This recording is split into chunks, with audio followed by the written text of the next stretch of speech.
Hey everyone, welcome back to CreepyCorner Stories.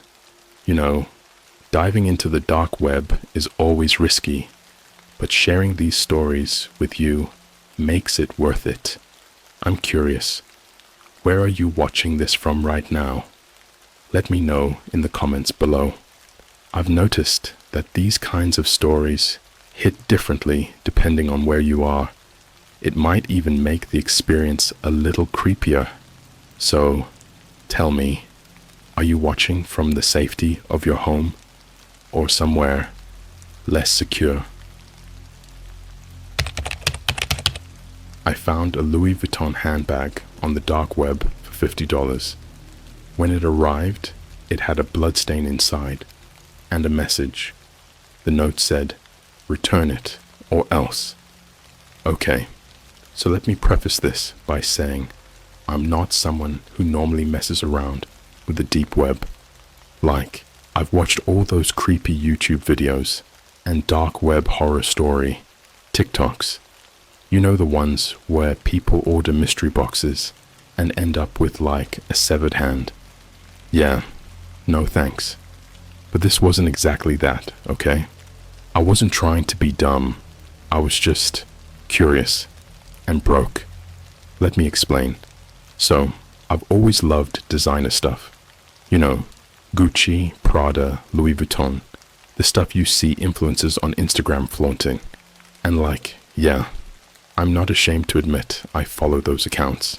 I mean, who wouldn't want a sleek little Louis Vuitton handbag to casually toss on the table at Starbucks? But unless someone invents a Chanel bag that costs $20, there was no way I could ever afford it. That's where my stupid curiosity came in. A couple of weeks ago, I was scrolling through Reddit, you know, procrastinating life, and I came across a thread on r/deep web deals. Most of it was just sketchy stuff, like stolen Netflix accounts, weird cryptocurrency services, and straight up illegal nonsense. But there was one post that caught my eye. It was titled, "Designer Bags for Cheap, 100% Authentic, Direct from Overseas Stock." Now, look, I know that screams scam, but the post was weirdly convincing.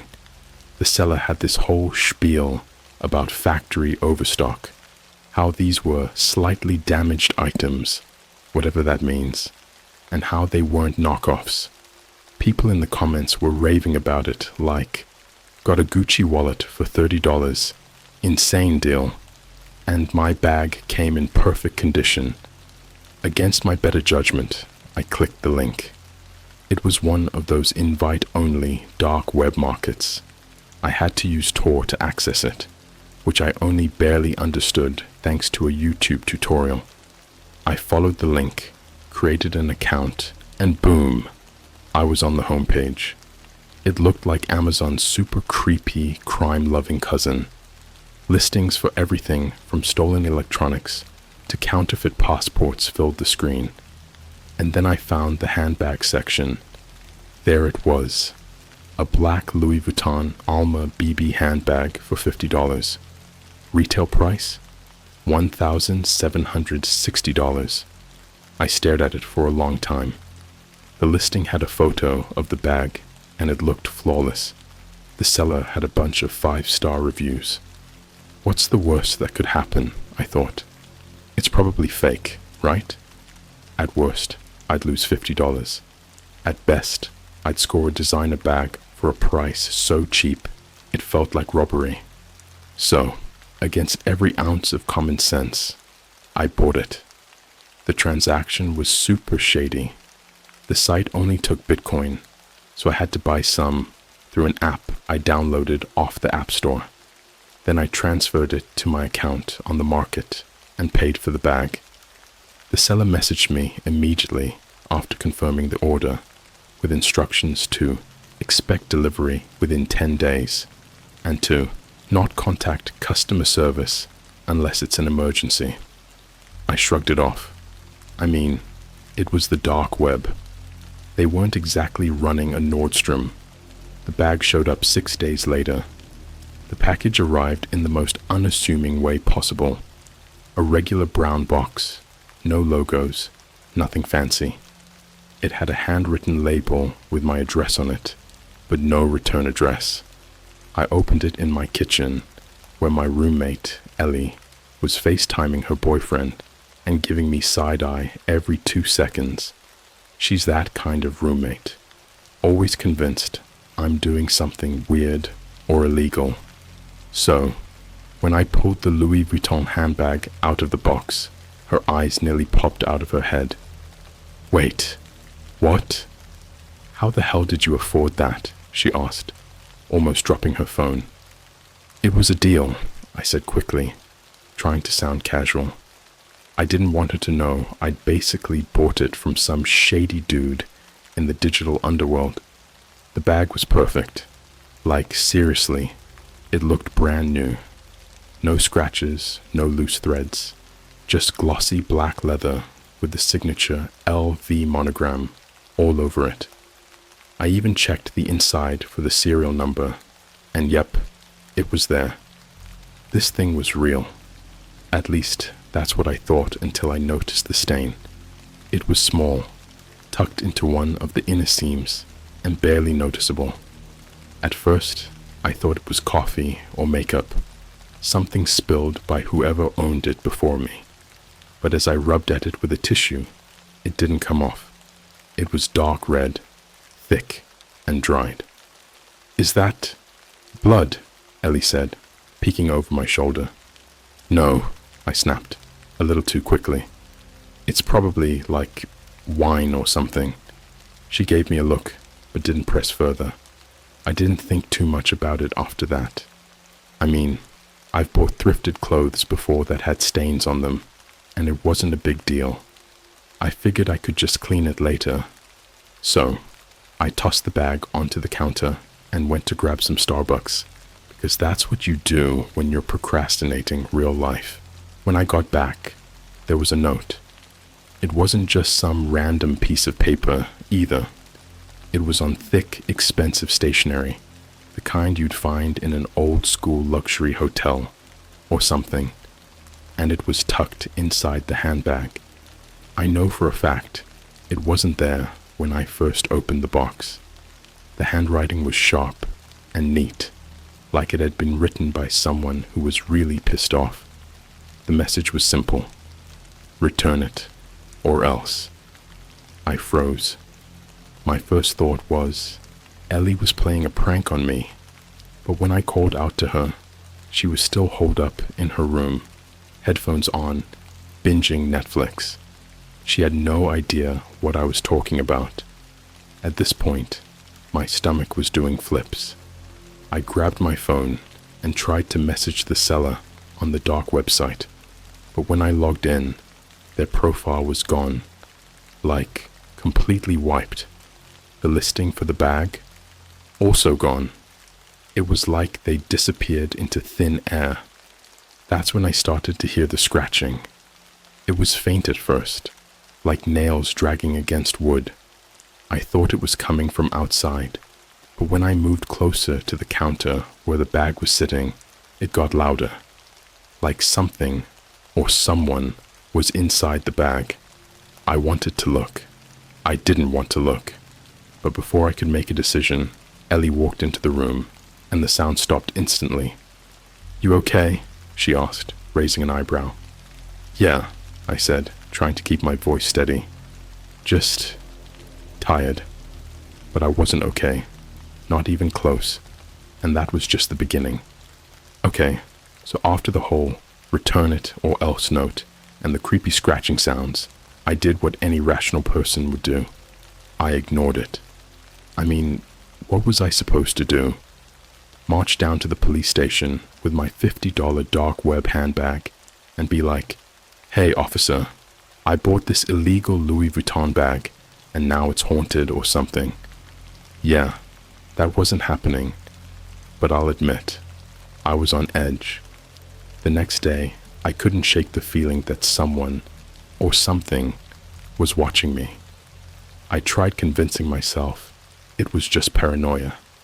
Like, Maybe I'd freaked myself out by watching too many horror stories on YouTube. You know, the ones where people hear whispers and then end up with a poltergeist roommate. Anyway, I was scrolling through TikTok to distract myself. Classic millennial coping mechanism. When my phone buzzed with an unknown number. At first, I thought it was another spam call, but then I got a text. Just 4 words. Check the bag. Now. I nearly dropped my phone. I stared at the message for a solid minute, my brain trying to process what I was looking at. How did this person have my number?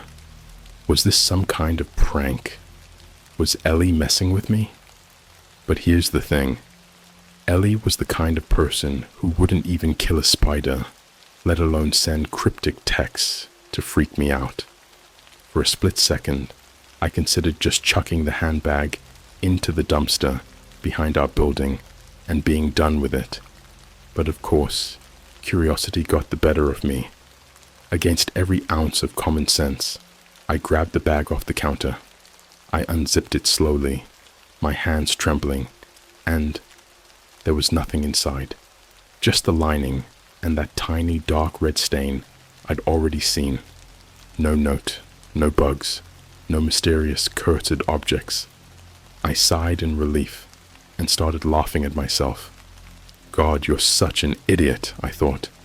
But then, as I tipped the bag upside down to prove to myself that nothing was there, something small and flat fluttered out. It landed on the counter with a soft thwack. It was a photograph.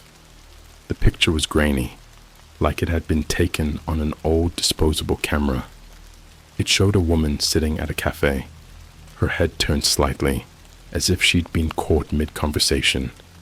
She had short, dark hair, sunglasses perched on her head, and was wearing a beige trench coat that screamed European chic. But what really stood out was the bag sitting on the table next to her, the exact same Louis Vuitton handbag I'd just bought. I flipped the photo over, and written on the back in that same sharp, precise handwriting was, "She didn't listen either." My heart dropped into my stomach. I stared at the photo, my mind racing. Who was this woman? What had happened to her? And why the hell was her handbag now sitting in my kitchen? That's when the scratching started again. This time, it wasn't faint. It was loud, insistent, like claws scraping against the inside of a coffin. And it wasn't coming from the handbag. It was coming from the front door. I froze. My apartment isn't exactly fancy. It's one of those cheap, run-down places with thin walls where you can hear your neighbors' phone conversations. But at that moment, it felt like the walls were closing in. The scratching at the door wasn't soft, either. It was frantic, like whoever, or whatever, was on the other side, was desperate to get in. "Ellie," I called out, my voice shaky. No response. Her door was closed, and I could hear her music blasting through her headphones. She had no idea what was happening. I grabbed a kitchen knife, because obviously, that's going to help against some supernatural stalker, right? And crept toward the door. The scratching stopped as soon as I got close. My hand hovered over the doorknob, my brain screaming at me to not open it. But then I heard it. A voice. It was low, raspy, and almost guttural, like someone trying to whisper through a mouthful of gravel. "Give it back." I backed away from the door so fast, I nearly tripped over the edge of the rug. The voice wasn't yelling or even threatening. It was eerily calm, and that somehow made it worse. I stood there, clutching the knife, my heart hammering in my chest. After what felt like hours, I finally worked up the courage to look through the peephole. There was no one there. The next few days were unsettling, to say the least. Nothing major happened, but little things started piling up. At night, I'd hear faint knocking on the walls, always just out of sync with the rhythm of my breathing, like it was taunting me. My phone would buzz with random notifications, texts from unknown numbers, blank emails, calls where the only sound was static. And then there was the bag. I'd wake up to find it in places I hadn't left it. Once, it was sitting in the middle of the hallway, the zipper slightly open like it was waiting for me to check inside. Another time, I found it propped up on the couch, facing the TV, like someone or something had been watching Netflix in my absence. I started keeping my bedroom door locked at night, but even that didn't help. One morning, I woke up to find another photograph slipped under the door. This one showed the same woman from the first picture, but she wasn't sitting at a cafe anymore. She was lying on a cold, tiled floor, her head turned at an unnatural angle. Blood pooled around her face, and her handbag, my handbag, was still slung over her shoulder. The back of the photo had a new message. "You're next." I tried going to the police, but that was a joke. What was I supposed to say? "Hi, I bought a haunted handbag off the dark web, and now I'm being stalked by a psycho with a flair for photography." They'd think I was crazy, and honestly, I was starting to think the same thing. Ellie was no help either. She thought I was losing my mind. "Just get rid of the bag," she said one night, while we were watching some true crime documentary on Netflix. "Do you think I haven't thought of that?" I snapped. But the truth was, I couldn't. Every time I tried to leave it somewhere, like the dumpster or a random park bench, I'd come home to find it waiting for me. Once, I even threw it into the river near our apartment, and I swear to God, it was back on the counter the next morning, dripping wet. By this point, I was barely sleeping, jumping at every little noise. My life was spiraling, and the handbag was at the center of it all. But the worst part, I couldn't shake the feeling that whoever was behind all of this wasn't done with me yet. That brings us to last night. It was around 2 a.m., and I was lying in bed, scrolling through Instagram to distract myself. I'd been tagged in a photo by an account I didn't recognize. The caption, "She should have listened." The photo, it was me, sleeping in my bed, and on the nightstand next to me, the handbag. I didn't sleep that night. I couldn't. After seeing that photo, me, in my bed, with the handbag right there, I spent hours sitting on the floor of my room, clutching my phone in one hand and a kitchen knife in the other.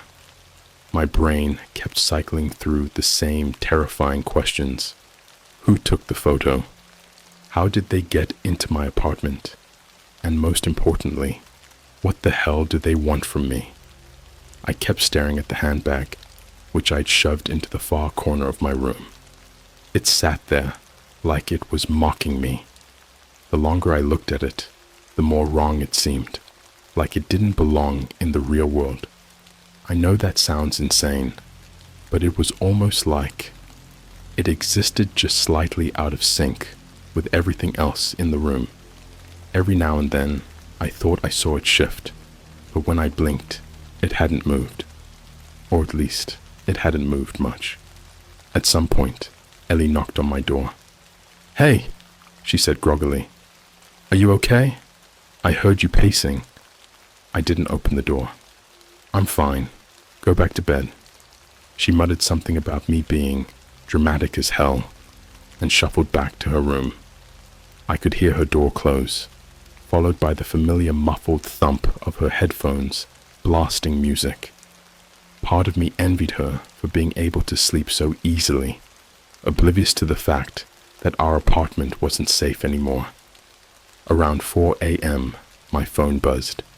It was another text from an unknown number. "Look outside your window." For a long time, I just stared at the screen, my heart hammering in my chest. I didn't want to do it. Every horror movie and creepypasta I'd ever consumed was screaming at me to not look.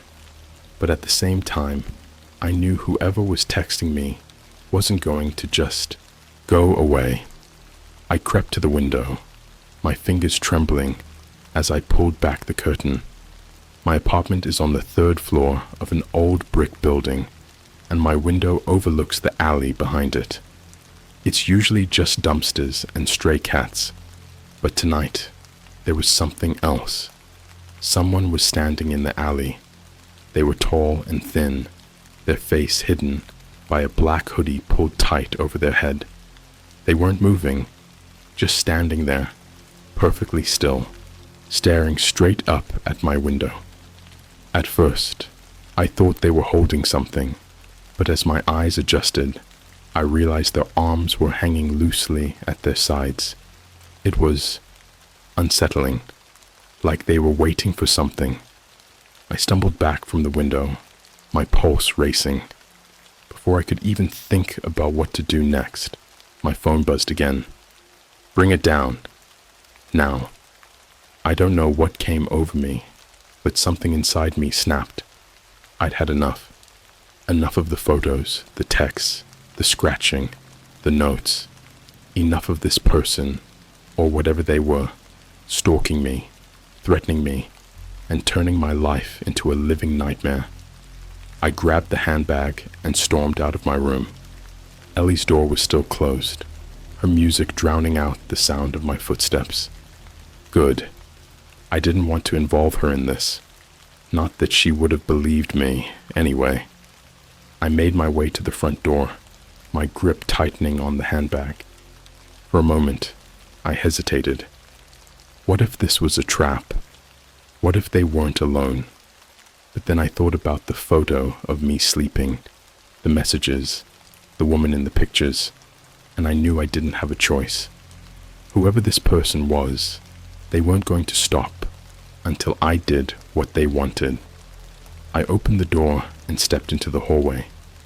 It was eerily quiet, the kind of silence that presses against your ears and makes you hyper-aware of every little sound. I walked to the stairwell, my heart pounding louder with every step. By the time I reached the lobby, my palms were slick with sweat. The door to the alley was just ahead. I paused, staring at it, my breath coming in short, shallow gasps. For a split second, I thought about running, just dropping the bag and bolting out the front entrance. But then I heard it, that voice. "Come outside." It was calm, measured, and so close that I nearly screamed. Swallowing the lump in my throat, I pushed the door open and stepped into the alley. The figure was still there, standing in the same spot. Now that I was closer, I could see that their hoodie was smeared with something dark. My stomach churned as I realized it looked like blood. They tilted their heads slightly, as if studying me, and then slowly extended one hand. I held up the handbag. "Here," I said, my voice trembling. "Take it. Just leave me alone." But they didn't take it. Instead, they pointed to the ground in front of them. I hesitated, then slowly approached, my legs feeling like they were made of lead. As I got closer, I realized the ground wasn't just wet from the recent rain. It was soaked, and the puddle wasn't clear water. It was dark red. Blood. I stopped in my tracks, my breath hitching. That's when I saw her, the woman from the photographs. She was lying on the ground, half submerged in the pool of blood, her lifeless eyes staring up at the sky. Her head was twisted at an angle that made my stomach churn, and her trench coat was soaked through. The handbag, the one I was holding, was still slung over her shoulder. "Give it back." The voice came again, low and guttural. It wasn't coming from the figure. It was coming from her. I staggered back, my mind spinning. This couldn't be real. This couldn't be happening. But no matter how much I blinked, The scene didn't change. She was still there, her dead eyes locked onto mine, her lips slightly parted as if she was about to say something. The figure in the hoodie stepped forward, breaking my trance. They extended their hand again, more insistently this time. My fingers tightened around the bag, and for a brief, insane moment, I thought about running. Give it back, or it will get worse. I didn't want to know what worse meant. With shaking hands, I held out the bag. The figure took it without a word. As soon as it left my grip, the alley seemed to grow darker, the shadows closing in around me. I stumbled backward, my chest heaving, and then turned and bolted back to the apartment. I didn't sleep that night. I barely even moved. I just sat on the couch, staring at the front door, half expecting them to come back. But they didn't. The handbag was gone. And so, apparently, were they. For a while, I thought it was over. But then, this morning, I woke up to find another note slipped under my bedroom door. You should have never opened it. I spent the whole day locked in my room after finding that note. I didn't eat. I didn't text anyone. I didn't even check my social media. The note, you should have never opened it, sat on my desk like it was staring at me, mocking me. It wasn't the same stationery as before. This one looked like it had been ripped out of a notebook, and the handwriting was different, shaky, uneven, like whoever wrote it had been in a hurry or panicking. I couldn't figure it out. I gave the bag back. I did exactly what they wanted. So why was this still happening? Why hadn't it stopped? The worst part was, I couldn't shake the feeling that the answer was staring me right in the face. By sunset, I couldn't take it anymore. I knew I needed to get out of the apartment, at least for a little while. Ellie was still blissfully unaware of everything going on, probably blasting her music and binging another show in her room. I didn't bother telling her I was leaving. What would I even say? Hey, I'm going out to clear my head because I think some psycho murderer might be stalking me because of a haunted handbag I bought on the dark web. Yeah, right.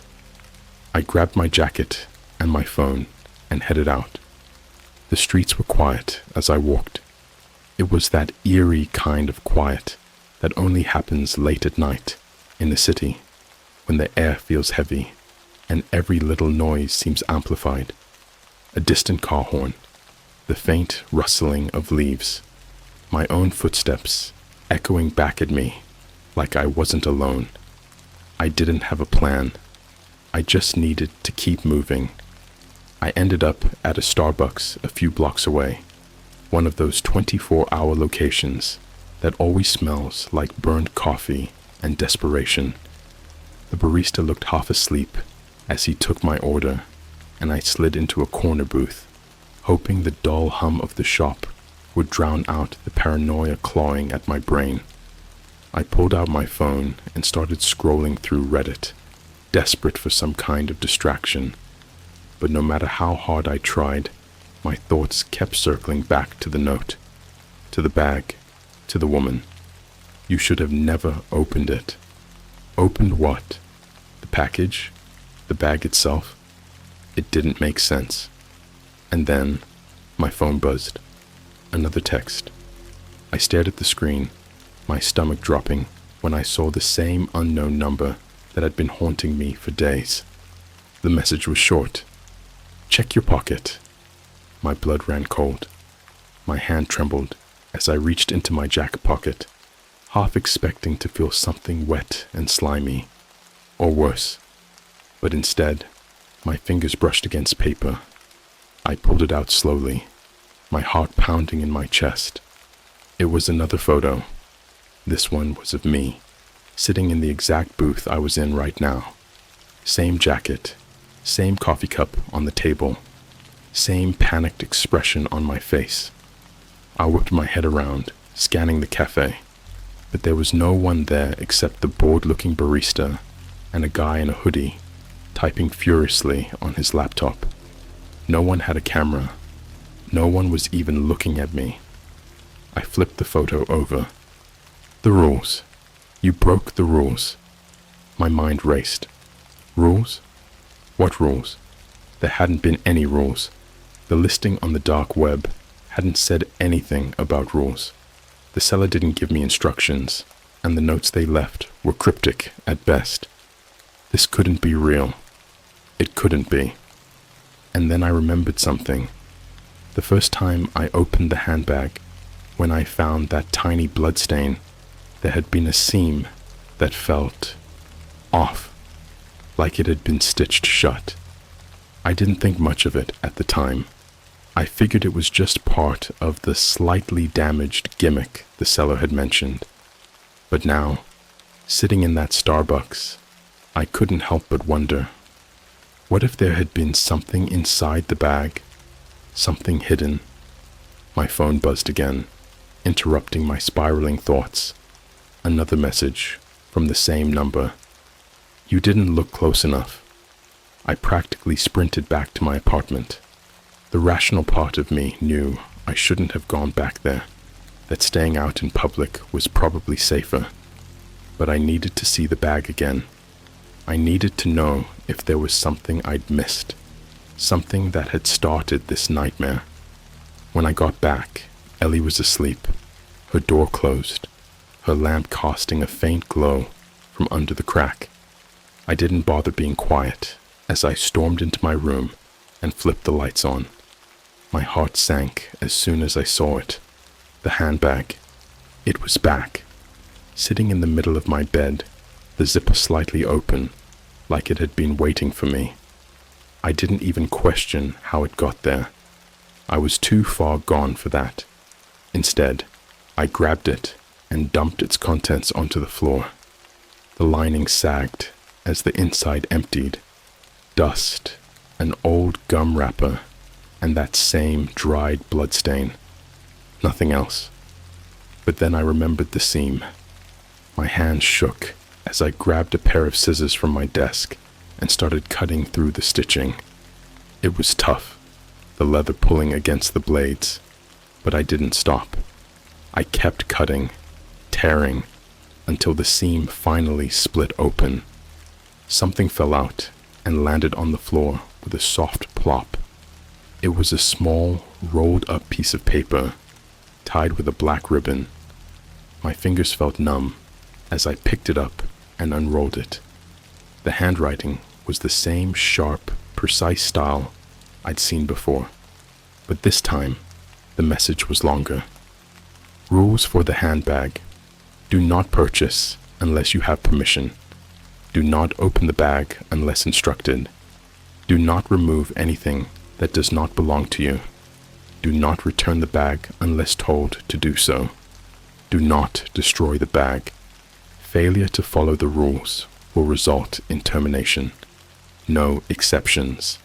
I stared at the note, my vision swimming. Termination. My chest tightened as realization washed over me. I'd broken the second rule when I opened the bag. I'd broken the third rule by removing the note and the photographs.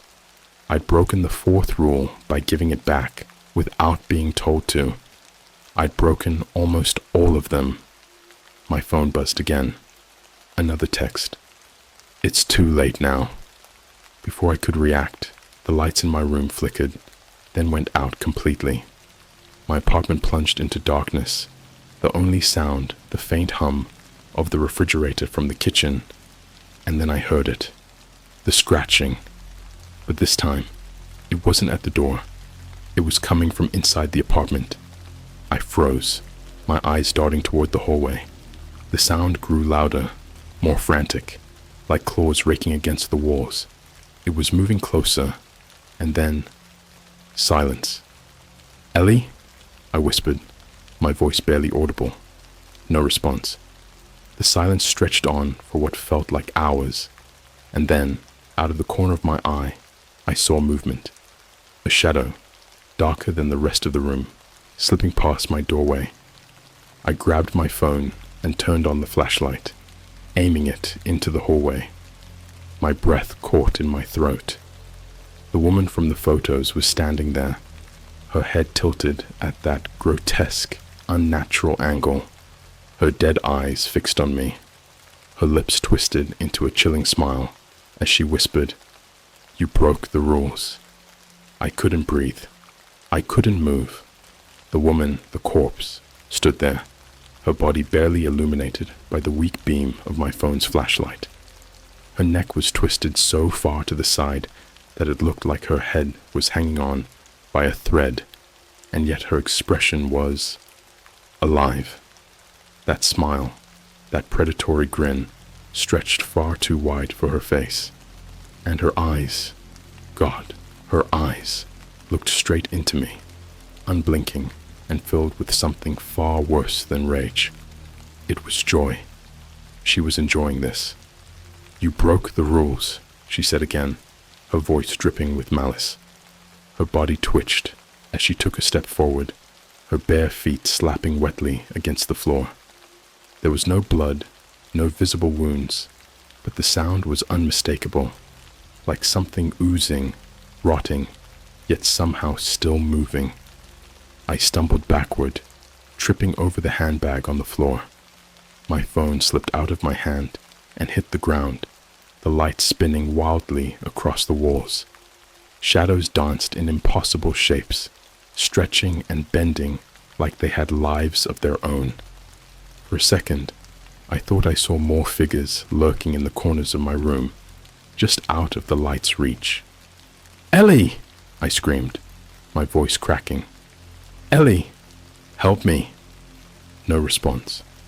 The woman took another step forward, her head twitching violently, like she was trying to snap it back into place, but couldn't quite manage it. Her mouth opened, wider and wider, until her jaw cracked audibly, hanging at an impossible angle. And then she said, in that guttural, gravelly voice that didn't sound human, "You didn't listen." I scrambled to my feet and bolted for the hallway. The shadows seemed to close in around me, clawing at my arms, my legs, but I didn't stop. I threw open Ellie's door, expecting to find her asleep with her headphones on. She wasn't there. Her bed was empty, the sheets rumpled like she'd just left. Her phone was on the nightstand, still playing music at a low volume, but there was no sign of her. It was like she'd vanished into thin air. "Ellie!" I yelled again, my voice echoing through the apartment. "Where are you?" The scratching returned. This time, it was everywhere. On the walls, the ceiling, the floor. It was deafening, like hundreds of nails dragging against wood and plaster all at once. I spun around, clutching the door frame for support, and that's when I saw it. The handbag was in the hallway. It was standing upright, as if someone had carefully placed it there. The zipper was open again, wider this time, and something inside was moving. The leather rippled and bulged like it was alive, like something was trying to crawl its way out. I didn't want to look. I shouldn't have looked, but I couldn't stop myself. I stepped closer, my heart pounding so hard it felt like it was about to burst. The scratching grew louder, more frantic, as I reached for the bag.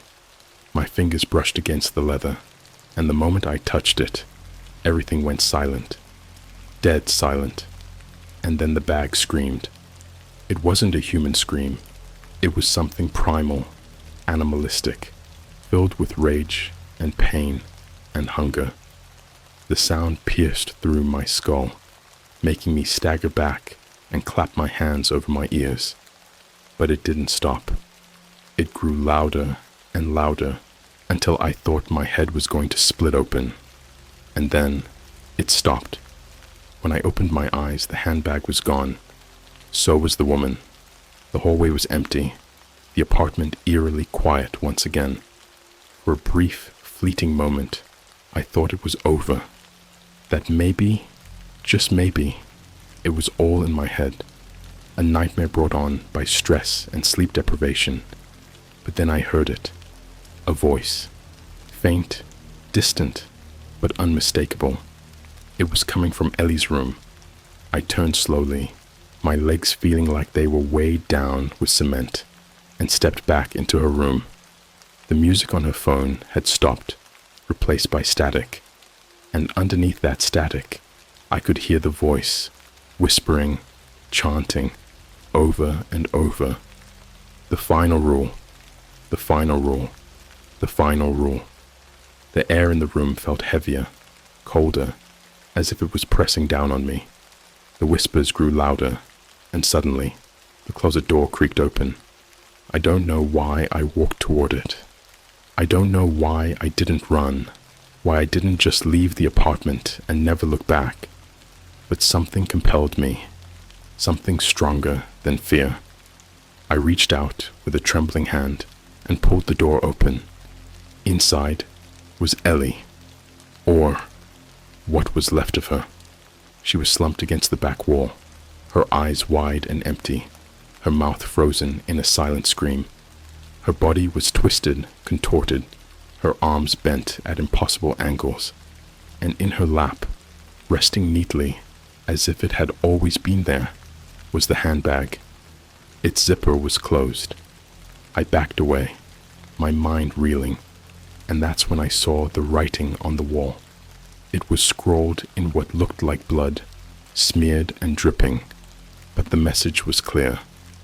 The final rule, it's your turn. My phone buzzed again. Another text from the unknown number. You've been chosen. The lights in the apartment flickered and went out. I was plunged into darkness, the static from Ellie's phone growing louder and louder until it was all I could hear. And then, just as suddenly, it stopped. I don't know how long I stood there, frozen in place, but when the lights came back on, the handbag was gone. Ellie was gone. Even the writing on the wall had disappeared. It was like none of it had ever happened, but I know it did.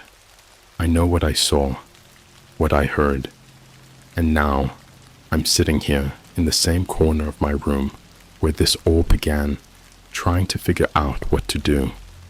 My phone keeps buzzing with messages from that same number, but I haven't opened them yet. I can't. I don't want to know what they say, but I think I already do, because there's a knock at the door, and this time, it's not scratching.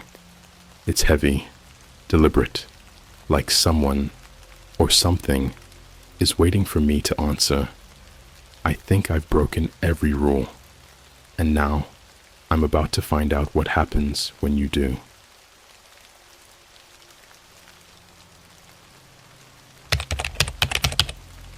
I found a dark web job to guard an abandoned soccer stadium for a night. At 3 a.m., I heard a game being played, but the field was empty.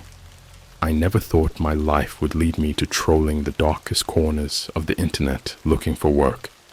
But sometimes, desperation does strange things to a person. For me, it was the mounting debt, the suffocating feeling of being stuck in a cycle I couldn't break. A cycle that, day by day, felt more like quicksand. My name's Jake.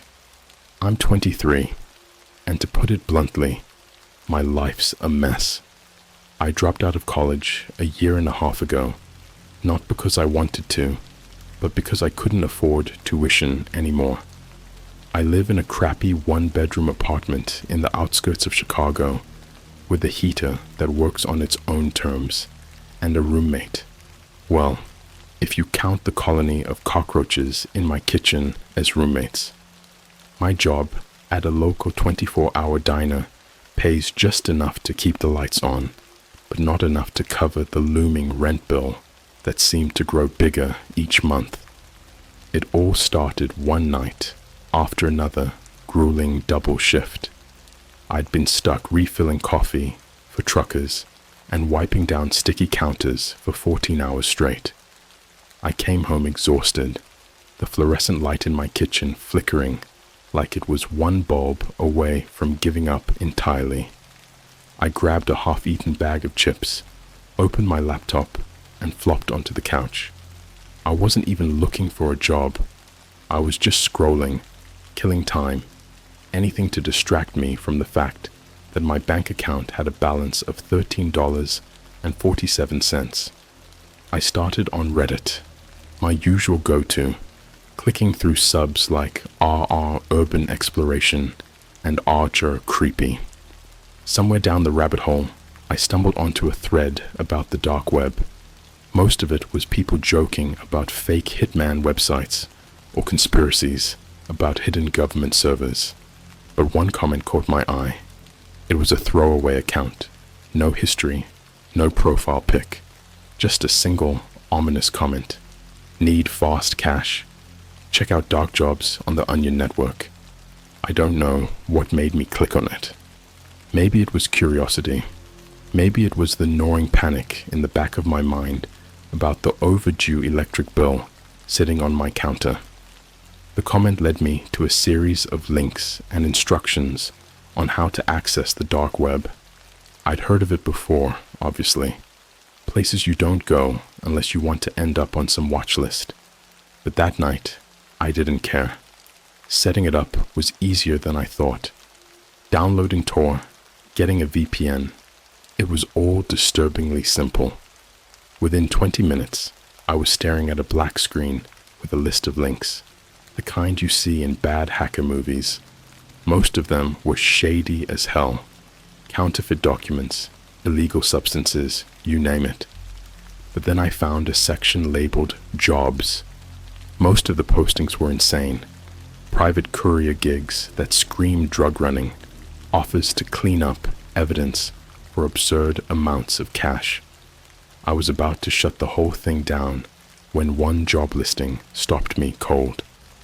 Easy night, guard job, $5,000 for one night. I clicked on it. The description was short but specific. Guard an abandoned soccer stadium from 10 p.m. to 6 a.m. Do not leave the premises under any circumstances. Payment will be made in full upon completion of the shift. Failure to comply will result in forfeiture of payment. There was no mention of what exactly I'd be guarding, or why a place like that would need a night watchman. But $5,000 for one night? That was more money than I'd make in months at the diner. The posting had an email address for inquiries. Before I could second-guess myself, I sent a message. Hi, I'm interested in the position. Is it still available? The response came almost instantly. I don't know what I was expecting, maybe a bot or some scam, but the email was short and to the point. Yes, report to this location at 9:45 p.m. tomorrow night. A walkie-talkie will be provided.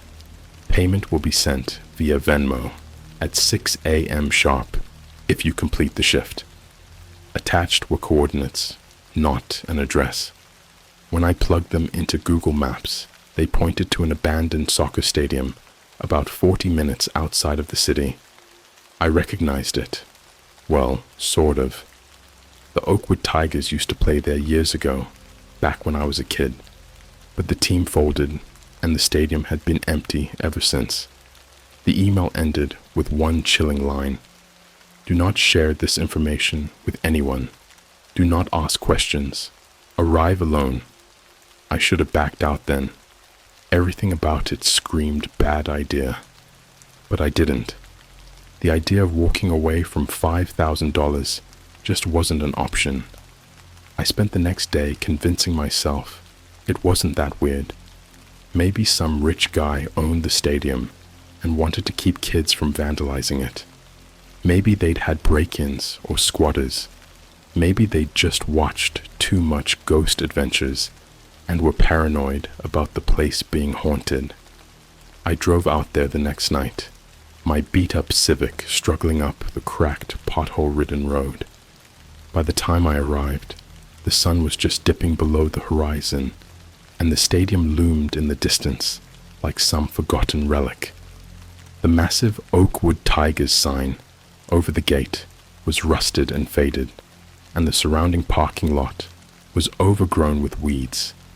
There wasn't another car in sight, no security guard waiting to meet me, no other signs of life, just my GPS pinging that I'd arrived at my destination. The email's instructions were clear. Head to the security office. I parked my car as close to the entrance as possible and grabbed my flashlight, the beam barely cutting through the growing darkness. The front gates were unlocked. That was my first red flag. You'd think if they wanted someone to guard this place, they'd at least lock the doors. But I pushed it open and stepped inside, the sound of my footsteps echoing in the empty lobby. The smell hit me first. Damp, moldy, like wet concrete and rotting wood. The air was thick, heavy, and oddly metallic, like the tang of rust or blood.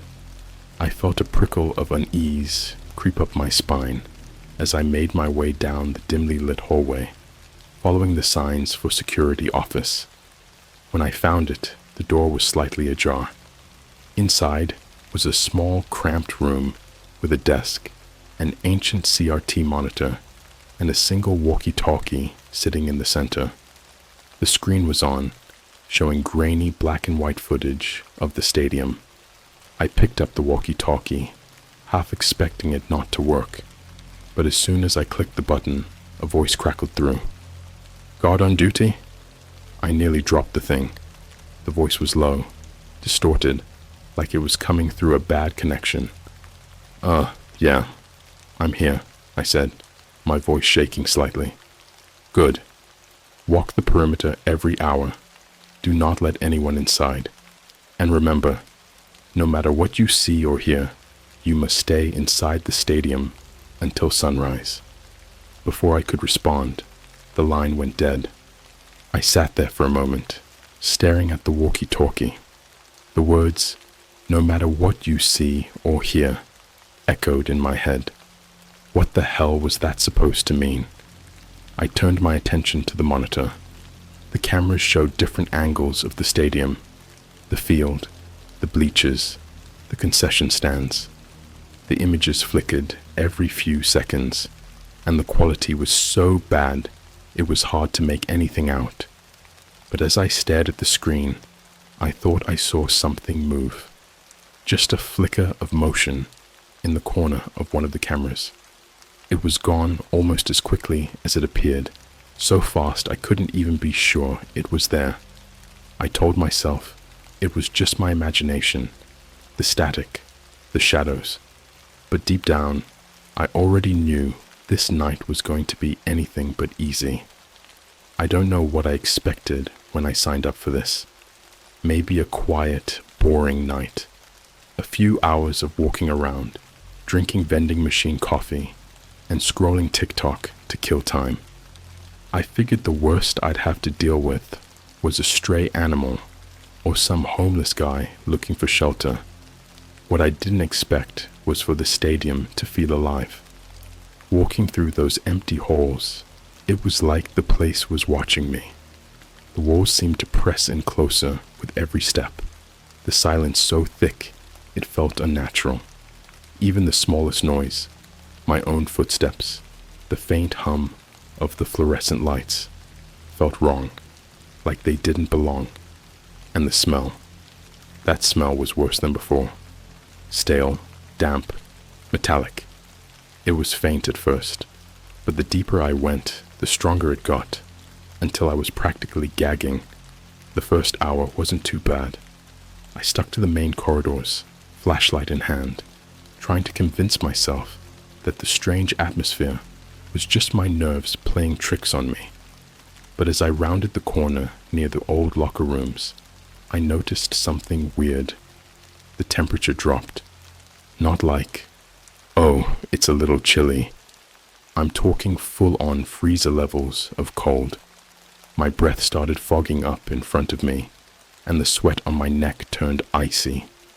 I rubbed my arms, trying to shake off the shivers, but it wasn't just the temperature. It was the feeling. You ever walk into a room and just know you're not alone? That's what it was like. I didn't hear anything, didn't see anything, but I could feel it. That heavy, suffocating weight of being watched. I tried to laugh it off, thinking maybe the old AC system had kicked on somehow, even though the power in the place barely seemed functional. But when I shined my flashlight down the hall, I froze. The door to the locker room was open. I was sure it had been closed when I walked past it earlier. I stood there, staring at the doorway, my heart hammering in my chest. Part of me wanted to turn around and book it back to the security office. Screw the money. But something about the open door drew me in, like I had to see what was inside. The locker room was pitch black, the flashlight's beam cutting through the darkness to reveal rows of rusted lockers and broken benches. The smell was stronger here, so strong I had to pull my hoodie over my nose to keep from gagging. It smelled like mold, sweat, and something else, something rotting. I stepped inside, the sound of my boots echoing against the tile floor. The room was completely silent, except for the faint drip of water coming from somewhere in the corner. That's when I saw it. On the far wall, scratched into the tile, were words. They weren't neatly written. They looked like they'd been carved with something sharp, jagged. A knife, maybe, or broken glass. The game never ends. My stomach twisted. The letters were uneven, shaky, like whoever wrote them had been frantic, desperate. And they weren't old. The edges of the scratches were clean, the tile dust still clinging to the grooves. I backed out of the room, my flashlight shaking in my hand. As I turned to leave, the dripping noise got louder. At first, I thought it was just water, but the sound was thicker, heavier, like something wet splattering against tile. Against my better judgment, I turned the flashlight toward the source. There was a drain in the corner of the room, and something dark was pooling around it. Thick, viscous, almost black in the dim light. Blood. I bolted out of there so fast I nearly tripped over myself. My brain was screaming at me to leave, but my feet carried me back to the security office. I slammed the door behind me, locking it, even though I knew it wouldn't do much good. Back at the desk, I stared at the monitor, trying to catch my breath. My hands were shaking, my shirt damp with cold sweat.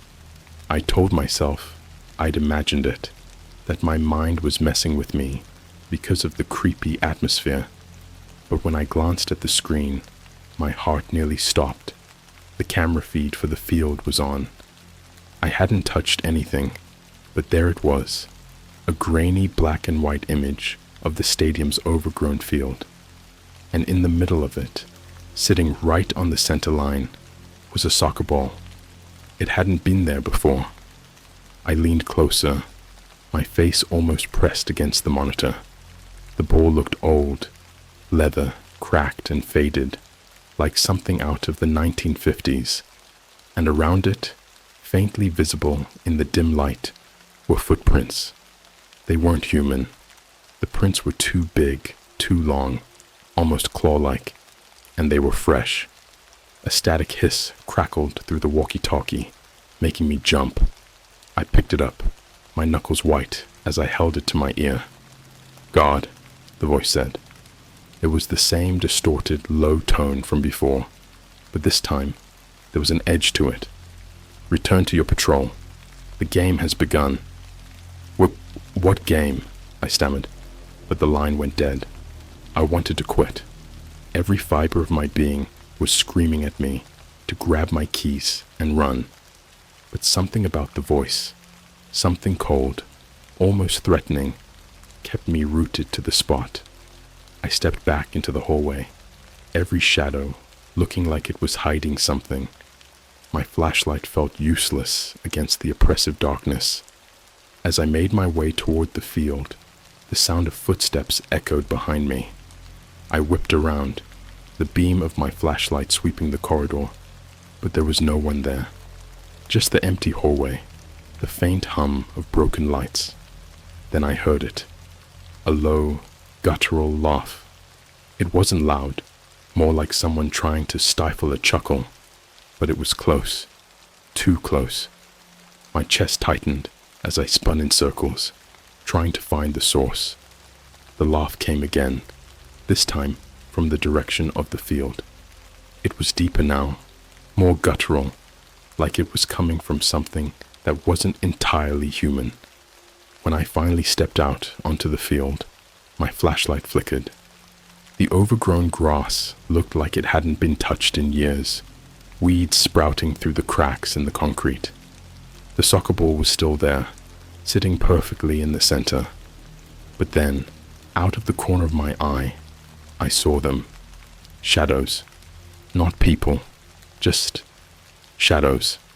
They moved across the bleachers, along the edge of the field, flickering in and out of existence, like static on an old TV. There were no bodies to cast them, no source for the movement. I stood there frozen, my heart pounding so loud I was sure it would burst. The shadows stopped moving, almost as if they realized I was watching. And then, slowly, they turned toward me. And that's when the whistle blew. A sharp, piercing whistle, like the kind a referee uses. It echoed through the empty stadium, bouncing off the walls, and for a moment, everything went silent. Then came the sound of footsteps, hundreds of them, running toward me from every direction. But when I looked around, the field was empty. Empty, except for the ball, and the shadows, which were now moving closer. The sound of the whistle echoed in my ears long after it stopped, like it had been blown right next to my head. My legs locked up as the phantom footsteps grew louder, closer, surrounding me. The shadows danced on the edges of the field, shifting and swaying like smoke, but there was nothing casting them. They had no source, no figures, just shapes moving unnaturally, as if something was trying to manifest, but couldn't quite take form. I don't know how long I stood there, frozen. The overgrown grass felt like quicksand beneath my boots, rooting me in place. My flashlight was flickering now, the beam stuttering like it was trying to give up entirely. Then came the sound I'll never forget for as long as I live. A low, deep growl. It wasn't human. It wasn't animal. It was something in between, guttural and raw, vibrating through the air. I whipped my flashlight around, searching for the source, but it felt like the sound was coming from everywhere. It circled me, moving faster than I could follow. My heart was hammering in my chest, and the rational part of my brain was screaming at me to run, but my body refused to cooperate. The ball. My eyes darted to the soccer ball in the center of the field. It hadn't moved, but I swear to God, it felt like it was watching me. Something about it didn't feel right, like it wasn't just a ball, like it was something pretending to be one. Then all at once, everything stopped. The footsteps, the growling, the shadows froze in place, melting back into the walls, and bleachers like ink sinking into paper. The silence was deafening, so heavy it made my ears ring. That's when I saw them. Figures, not shadows this time, actual figures. They emerged from the far side of the field, stepping out of the darkness like they'd been there all along, waiting for the right moment. There were 5 of them, all wearing old, tattered soccer uniforms that looked like they belonged in a museum. The fabric was shredded and stained, the numbers on their backs faded and illegible. But it wasn't their uniforms that made my stomach churn. It was them. Their faces weren't faces, not really. They were blurred, distorted, like someone had taken a photo and smudged it with wet fingers. I couldn't make out any features, just hollow voids where their eyes and mouths should have been, and they were moving toward me. I took a shaky step back, my flashlight trembling in my hand. Hello? I called out, my voice cracking. Who are you? They didn't answer. They didn't stop. They just kept walking, their movements jerky, almost robotic. Stay back, I yelled, my voice echoing across the empty field. I raised the flashlight higher, aiming the beam directly at them. For a moment, they paused, as if the light confused them. But then, the figure at the front raised its arm and pointed. At me. The whistle blew again. It wasn't coming from the figures. It was coming from everywhere. All at once, the shadows on the edges of the field came alive, swirling and twisting like a storm. The figures started running, not toward the ball, but toward me. I bolted. I don't even remember making the decision to run. My legs just started moving. I sprinted toward the far end of the field, my boots slipping on the damp grass, my breath ragged in my chest.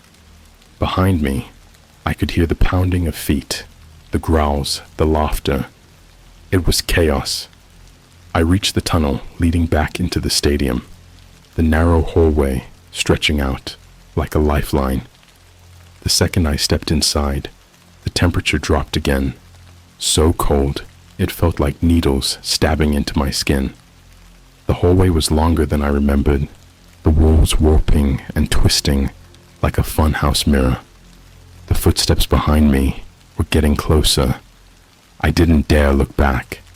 I finally reached the security office, slamming the door shut behind me and locking it. My hands were shaking so badly I could barely turn the lock. The walkie-talkie on the desk crackled to life, and I jumped so hard I nearly fell over. "God!" the distorted voice said. It sounded amused, almost mocking. "The game is underway. You cannot leave until it's over." "What the hell is happening?" I yelled, grabbing the walkie-talkie and shaking it like it would somehow give me answers. "Who are you? What do you want?" The voice didn't respond.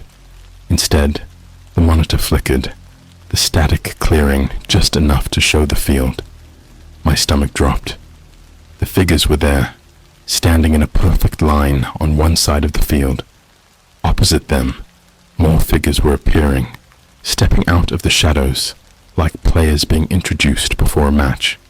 These ones were worse. Their bodies were twisted, malformed, some crawling on all fours like insects. Their eyes, if you could even call them that, glowed faintly, 2 pinpricks of light in the darkness. The whistle blew again, and the game began. At first, it looked like a normal soccer game, if you ignored the fact that the players weren't human.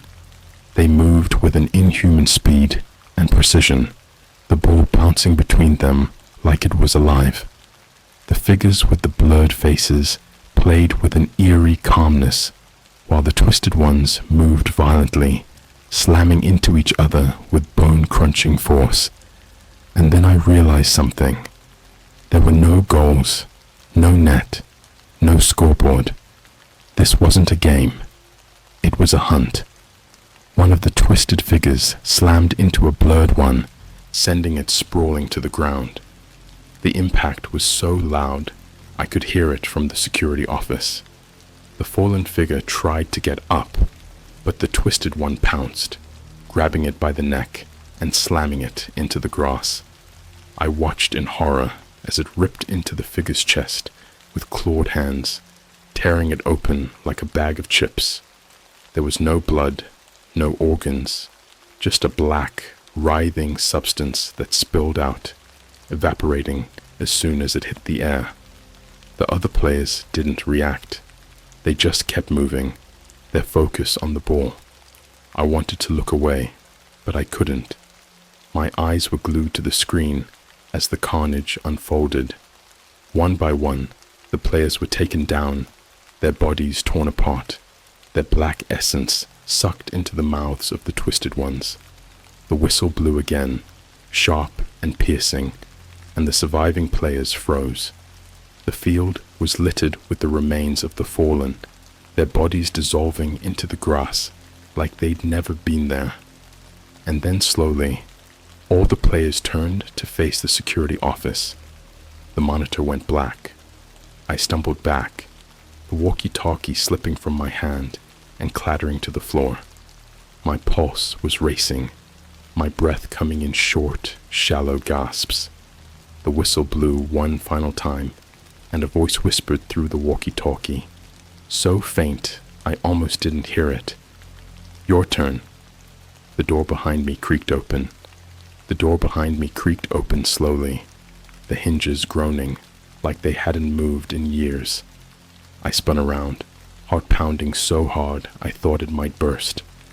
The security office was supposed to be my safe haven, but now it felt more like a trap. The door wasn't supposed to open. It had locked behind me. I'd locked it, but now it hung ajar, revealing the yawning darkness of the hallway beyond. I held my breath, gripping the flashlight so tightly my knuckles turned white. Every instinct screamed at me to stay put, but something about the open door. It felt like an invitation, or maybe a demand. Then I heard it, a sound so faint I wasn't sure if it was real at first. A soft, rhythmic tapping, like someone dribbling a soccer ball down the hallway. Tap, tap, tap, tap. The sound grew louder, closer, until it stopped just outside the open door. I took a step back, my legs trembling. "Hello?" I called out, my voice barely above a whisper. Silence. The flashlight beam flickered, and for a split second I saw it, a shadow standing just beyond the doorway. Not one of the blurred figures from before, but something else. Taller, its limbs too long, its head tilting unnaturally to one side, like it was studying me. The light flickered again, and the shadow was gone. I stumbled backward, nearly tripping over the chair behind me. My hand grazed the walkie-talkie, and the distorted voice crackled to life again. "The game must continue." "What the hell do you want from me?" I screamed into the walkie-talkie, but there was no response. The screen on the monitor flickered back to life, the grainy black and white footage showing the field again. The figures were gone, the twisted players, the blurred ones. They'd vanished, leaving only the empty field and that damn ball sitting at the center line. I don't know why I did it. Maybe it was the voice. Maybe it was the silence pressing in on me, suffocating me. Or maybe it was the overwhelming sense that staying in the office would be worse than stepping out into the dark. Whatever it was, I found myself walking towards the door, my legs moving on their own. The hallway was colder now, the air so frigid I could see my breath puffing out in front of me. The flashlight flickered again, casting jagged shadows along the walls. My boots echoed against the concrete floor, each step sending a chill up my spine. The field loomed ahead, the open archway leading out into the pitch-black expanse. The sound of the wind whipping through the stadium rafters filled the air, low and mournful. As I stepped out onto the field, the flashlight went out completely, plunging me into darkness. I smacked it against my palm, but it was dead. Then, from somewhere far above me, a single light flickered on, one of the old stadium floodlights, buzzing faintly as it cast its dim glow over the field. It didn't do much to push back the shadows, but it was enough to illuminate the ball. There it was, sitting exactly where it had been before, center field, waiting for me. The walkie-talkie crackled again, and the voice returned, low and distorted. "Pick it up." The game cannot end without you. My entire body was trembling. I wanted to run, to scream, to wake up from whatever nightmare I'd stumbled into. But something in that voice, something cold and inhuman, made it clear I didn't have a choice. I walked toward the ball, each step feeling heavier than the last. The closer I got, the more the air around me seemed to thrum with energy, a low vibration that rattled my teeth. When I finally reached it, I hesitated. The ball looked even older up close. The leather cracked and dry, the stitching loose. I reached out a shaky hand, the tips of my fingers brushing against the surface, and the floodlights all roared to life at once. The sudden brightness blinded me, and I stumbled back, shielding my eyes. When I opened them, the field wasn't empty anymore. They were back. Both teams, the blurred figures and the twisted ones, lined up on either side of the field. But now there was something different about them. The blurred figures were more distorted, their outlines flickering like static. The twisted ones were worse, their bodies warped even further, limbs bending in impossible directions, their glowing eyes burning brighter. And they weren't looking at each other, they were looking at me. The whistle blew, sharp and deafening, and the players charged. I didn't have time to think. The ball was at my feet, and the only thing I could do was run. I kicked it hard, sending it rolling across the field. The moment I did, the blurred figures swarmed toward it, their movements faster than anything I'd ever seen. But the twisted ones didn't care about the ball. They cared about me. I sprinted toward the far end of the field, the sound of their pounding footsteps right behind me. I didn't dare look back, but I could hear them, snarling, growling, laughing, that horrible guttural laugh that made my skin crawl. The goalposts loomed ahead, broken and rusted, and for a brief moment, I thought I could make it, but then something slammed into me from the side, knocking me to the ground. I rolled onto my back, gasping for air, and came face to face with one of the twisted figures. Its body was hunched and mangled, its skin stretched tight over jagged bones. Its eyes were nothing but hollow sockets, yet I could feel them staring into me, piercing through me. It opened its mouth, rows of jagged, mismatched teeth glinting in the floodlights. A guttural choking sound spilled out, somewhere between a laugh and a growl. I scrambled backward, my hands clawing at the dirt, but the figure was on me in an instant. Its hand shot out, gripping my ankle with a strength that felt like it could snap my bones. I screamed, kicking at it with my free leg, but it didn't budge. The others were closing in now, their twisted forms moving in jerky, unnatural strides. And then, just as its claws tightened around my leg, the whistle blew again. The figure froze, its head snapping up like it had been summoned. The others stopped, their bodies trembling with barely contained energy. Slowly, they turned their attention back to the ball, which had rolled to a stop in the center of the field. The game wasn't over yet. I don't know how, but I managed to pull myself to my feet, my leg throbbing where the figure had grabbed me. The blurred team had the ball now, passing it between them in a frantic attempt to keep it away from the twisted ones.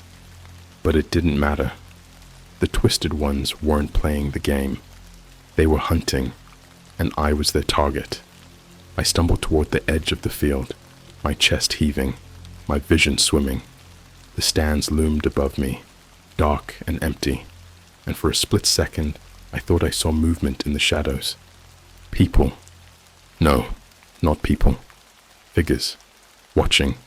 Waiting. The walkie-talkie crackled again, the distorted voice cutting through the chaos. "Run, guard, run. The game is almost over." The The laugh that followed wasn't human. I ran. I didn't think, didn't look back. My legs moved on instinct, driven by a primal fear I'd never felt before. The air was heavy, thick with something I couldn't explain, pressing down on me like I was moving through water. My lungs burned. My heart pounded so hard I thought it would burst, and the sound of laughter, horrible, wet, choking laughter, echoed all around me. The twisted figures weren't playing the game. They weren't distracted by the ball or the blurred team. They were coming for me. I could feel them behind me, their steps uneven but fast, too fast, like something with no right to exist in this world. The field stretched on endlessly, or at least it felt that way. The floodlights above buzzed and flickered, casting erratic shadows that danced like living things. Every time I thought I'd reached the edge, the stadium seemed to warp and twist, pulling me back toward the center. I tried to scream, but no sound came out. My throat felt raw, my voice stolen by whatever force had claimed this place. My flashlight was long gone, and the only light came from the sickly yellow glow of the floodlights and the faint, hellish gleam in the twisted player's eyes. And then, just as suddenly as it began, the field went quiet. I stopped dead in my tracks, chest heaving, ears straining for any sound. The laughter was gone. The footsteps were gone. Even the wind had stopped. I turned slowly, my entire body shaking, and saw that the game had stopped too. The blurred players were frozen mid-movement, their distorted forms flickering like bad reception on an old TV. The twisted ones stood scattered across the field, their heads tilted at impossible angles, staring at me with those glowing, hollow eyes. And at the center of it all, the ball sat still, completely untouched. The whistle blew, but this time it wasn't sharp or piercing. It was long and low, a mournful sound that seemed to vibrate through the very ground beneath me. I covered my ears, but it didn't help. The sound was inside my head, burrowing deep into my skull. When it finally stopped, a new sound took its place. A slow, rhythmic thud. Footsteps, but not from the players.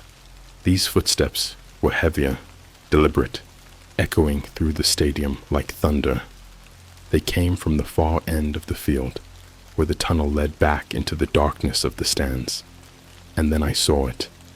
A figure stepped out of the shadows, taller and larger than anything I'd ever seen. It wasn't human. It wasn't even close. Its body was impossibly thin, stretched to grotesque proportions, its arms hanging down past its knees. Its face, or what should have been its face, was a blank expanse of pale leathery skin, interrupted only by a single, gaping hole where its mouth should have been.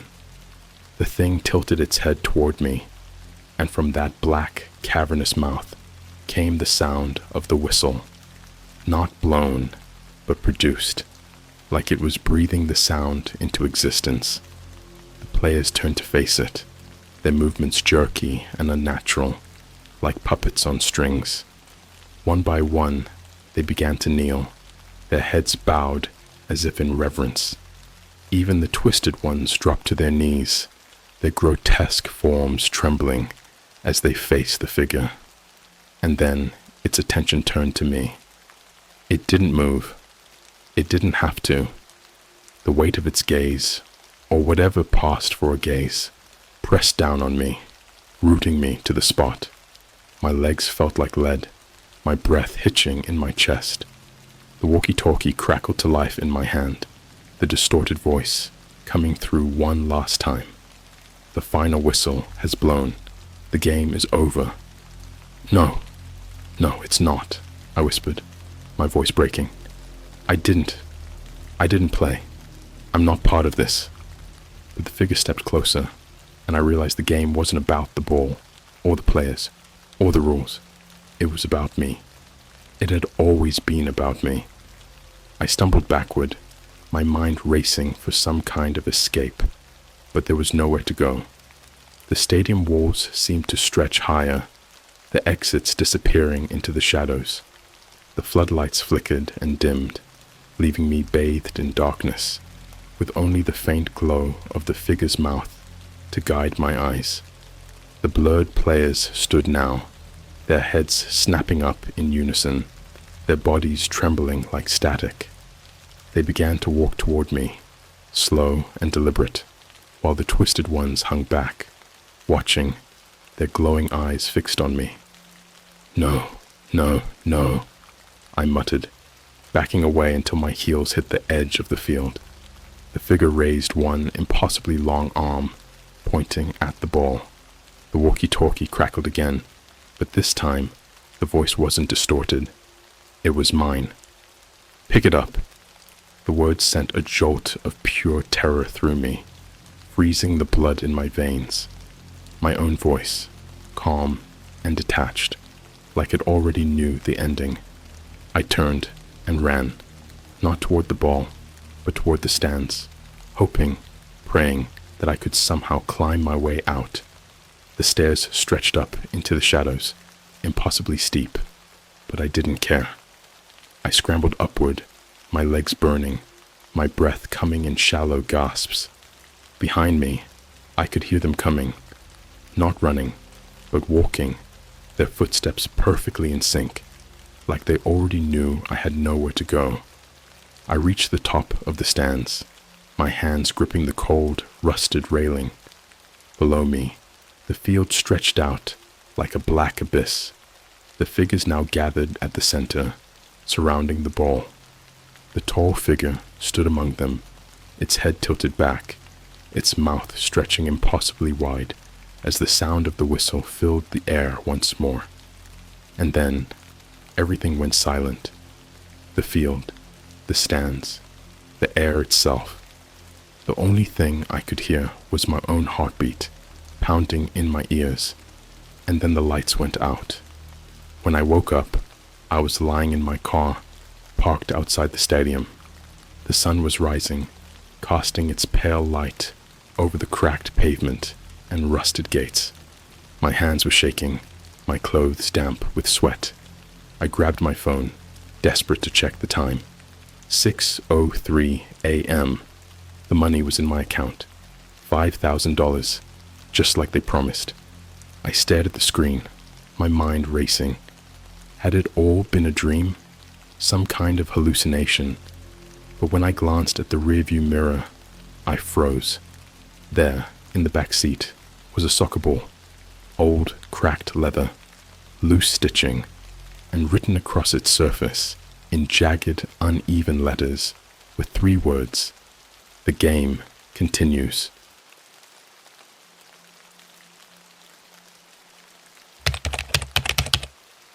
I paid $5 for a dark web map of Area 51. It marked a tunnel that isn't supposed to exist. The tunnel wasn't empty. Alright, let me preface this by saying I'm not that guy. You know, the one who dives headfirst into conspiracy theories, wears a tinfoil hat, and screams about aliens at the local Walmart. I'm just a regular dude who thought it'd be funny to explore the dark web. People always talk about how you can find crazy stuff there. So one night after a couple of beers, I figured, why not? It started off harmless. I wasn't looking for anything sketchy. No hitmen, no illegal substances, nothing like that. I just wanted to see what all the hype was about. At first, it was honestly underwhelming. A bunch of shady-looking websites selling counterfeit sneakers, fake passports, and pirated Netflix accounts. I was about to close my Tor browser and call it a night when I stumbled on this forum. It was called something weird, like Atlas Obscura Black. It was basically a marketplace for strange, obscure information. Stuff like lost Soviet UFO crash sites, maps of secret government facilities, and how to hack a traffic light. I'm not gonna lie, I thought it was hilarious. Then I saw it, a listing titled Area 51 Unpublished Tunnel System Map. $5. It was so cheap, it felt like a joke. The description was even funnier. Explore America's most classified site. Bonus. It might save your life one day. I couldn't resist. I pulled out my burner PayPal account. Don't ask why I even have one. Clicked buy, and 5 minutes later, an encrypted file hit my inbox. The map wasn't fancy. It looked like something out of a 2004 PowerPoint presentation. Just a black background with neon green lines marking a network of tunnels beneath Area 51. There were some weird notations too. Hot Zone in red letters near the center. Stairwell scrolled in all caps near one corner, and most notably, a bright blue X in the middle of nowhere with the words Entry Point written above it. Now, I live in Nevada, not close to Area 51, but close enough that this map suddenly felt personal. I figured it was probably fake, some dude's way of making a quick $5, but a part of me was curious. What if it wasn't? What if there really was a secret tunnel entrance somewhere out there? And what if, somehow, it was only $5 away? The next few days were uneventful. I'd almost forgotten about the map until a post popped up on my Instagram feed. A buddy of mine, Tyler, had posted a video from his trip to Rachel, Nevada, right near Area 51. He and a couple of his friends had gone to that kitschy Little Alien diner, yeah, the UFO-themed one, and camped out in the desert. Tyler's caption read, "Storm Area 51 vibes. Who's coming next time?" That was it. That was my excuse. I shot him a DM and asked if he wanted to go back, pitching it as a casual desert camping trip. Tyler's the kind of guy who never says no to an adventure, so it took about 3 texts before he was in. He didn't need to know about the map. We left 2 days later in Tyler's beat-up Jeep, armed with camping gear, a cooler full of gas station snacks, and a playlist of 2000s punk rock. It felt like a dumb road trip straight out of a coming-of-age movie, which honestly made me feel better about the whole thing. If this map turned out to be a prank, at least I'd have a good story to tell. We got to Rachel just before sundown. The diner was everything I expected. Alien posters, green plastic alien dolls for sale, and a menu that leaned way too hard into the theme. I ordered something called the Alien Burger, which was just a cheeseburger with guacamole. The locals were nice, if a little weird. One older guy overheard me mention Area 51 and warned us not to get too close. "The camo dudes don't mess around," he said, referring to the armed guards that patrol the perimeter. I laughed it off, but he didn't. After dinner, we drove into the desert to find a place to camp. Tyler parked the Jeep, and we set up our tent in a flat, rocky area surrounded by sagebrush. The stars were insane, like movie-level bright, and for a while, I forgot all about the map. But around midnight, when Tyler was passed out in his sleeping bag, I pulled it up on my phone. Using the GPS, I realized we were less than 10 miles from the Blue X. I don't know what came over me, but I felt this insane urge to go check it out. Like, what were the odds I'd ever get this close again? I grabbed a flashlight, my phone, and a water bottle, and set off into the night. The first hour was fine.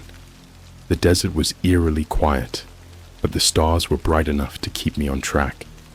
I followed the GPS, checking it every couple of minutes to make sure I was heading toward the X. But then, out of nowhere, the GPS started glitching.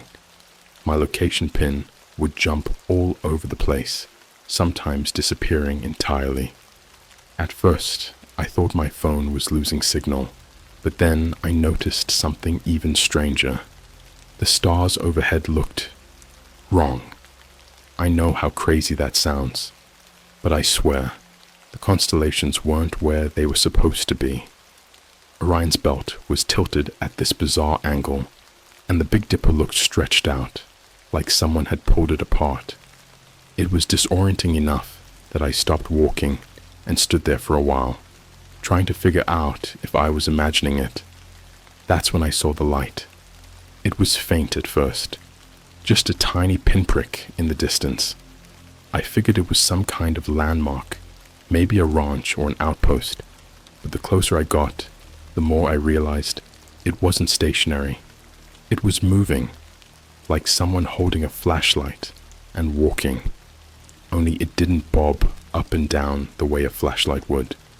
It glided, smooth and unbroken, straight toward the spot marked on the map. I should have turned back right then. Any sane person would have. But I didn't, because at that moment, the thing I felt most wasn't fear. It was curiosity. Stupid, blind curiosity. I followed the light. Following that light was, without a doubt, the dumbest decision I've ever made in my life.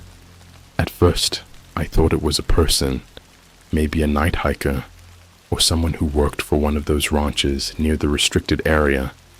But the way it moved, that was what kept me going. It was too smooth, almost mechanical. It wasn't like a flashlight beam bouncing with someone's steps. It stayed perfectly level, cutting through the desert like a laser pointer aimed at the ground. As I got closer, the GPS on my phone completely gave up. My compass app was spinning too, like it couldn't decide which way was north. That should have been a huge red flag, but at that point, my brain was in overdrive. I just needed to see. What was that light? Who or what was holding it? And why was it leading me directly to the X on the map? The ground beneath my boots started to change. The rocky, uneven terrain smoothed out into something firmer, like asphalt, but not quite. When I aimed my flashlight down, I realized I was walking on this weird, glossy black material that looked like stone, but had a faint, metallic sheen to it. It stretched out in front of me, disappearing into the darkness. The light stopped moving about 50 yards ahead of me, hovering over what looked like an entrance. At first, I thought it was a natural cave, just a dark, gaping hole in the ground. But as I got closer, I noticed something unsettling. The edges were too perfect. Clean, sharp lines carved into the earth, as though the opening had been cut by a machine. And the black material I was walking on, it disappeared into the hole, like it had been poured into the ground and solidified there. The light flickered once, then vanished. Just like that, I was standing alone in front of this massive, man-made tunnel that wasn't supposed to exist. My stomach dropped, and for the first time that night, I hesitated. What the hell was I doing out here? What if this was some kind of military trap? What if I'd stumbled onto a restricted area and there were guards with rifles just waiting to arrest me? Or worse, I was about to turn back when I noticed something etched into the tunnel's entrance. It wasn't writing exactly, more like symbols, jagged geometric shapes that almost looked like letters, but not from any language I recognized. They were glowing faintly, the same eerie blue as the light I'd been following. Against every ounce of common sense I had, I stepped inside. The air changed immediately. Outside, it had been cold and dry, the way you'd expect a desert at night to feel. But inside the tunnel, it was humid, sticky, and there was this smell, metallic, almost like blood, mixed with something chemical. My flashlight barely cut through the darkness, but the walls reflected the beam. the same glossy black material as the floor. The tunnel sloped downward at a steep angle, forcing me to steady myself against the walls as I moved. About 50 feet in, I noticed the first weird detail. The walls weren't solid. What I thought was smooth black stone was actually panels. They were divided into sections with thin seams that formed a grid pattern. Every few feet, I saw what looked like vents, small circular openings about the size of a baseball. I leaned closer to one, shining my light into it, and immediately regretted it. The vent wasn't empty. Behind the slats, something moved, fast. I only caught a glimpse, but it looked fleshy, pale, like raw meat, with veins running through it. I stumbled back, my heart racing, but the thing didn't come out. It just stayed there, pulsating slightly, like it was breathing. I told myself it was probably some kind of ventilation system, maybe an organic filter or something, if that's even a thing, and kept moving. The further I went, the worse it got. The tunnel split into smaller passages, branching out like veins on a map. Some of the side tunnels were collapsed, but others were wide open, disappearing into total darkness. And the sounds. God, the sounds. At first, it was just the faint hum of machinery, low and rhythmic, like the hum of a refrigerator. But as I went deeper, I started hearing other things. Wet, sloshing noises, like someone dragging a soaked towel across the floor. A high-pitched whine that reminded me of feedback from a microphone. And once, just for a second, I swore I heard whispering. I told myself it was the wind. There had to be vents somewhere, leading back to the surface, and the wind was just funneling through them, creating those noises. But even as I thought that, I knew it wasn't true. The whispers had words. I couldn't make them out, but they were definitely human, or close enough to human to send chills down my spine. I don't know how far I went before I found the door. It was massive, easily 15 feet tall, with no visible handle or hinges, just a seamless black surface, like the rest of the tunnel, but with one key difference. The symbols were back. This time, they covered the entire door, glowing so brightly that my flashlight was useless. The shapes seemed to shift when I looked at them, rearranging themselves into patterns that made my head hurt. Then I saw the blood. It was smeared across the door in long, uneven streaks, like someone had been dragged. My stomach turned as I noticed a trail leading away from the door, back into one of the side tunnels. I followed it, because at this point, I was too deep to stop. The trail wasn't just blood.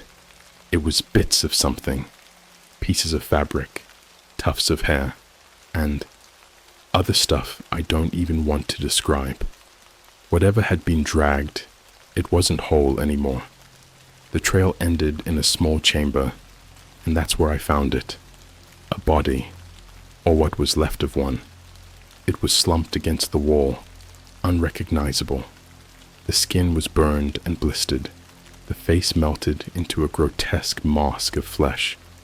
The hands were missing, replaced by jagged stumps, and the chest had been split open, ribs splayed like the lid of a broken suitcase. But the worst part?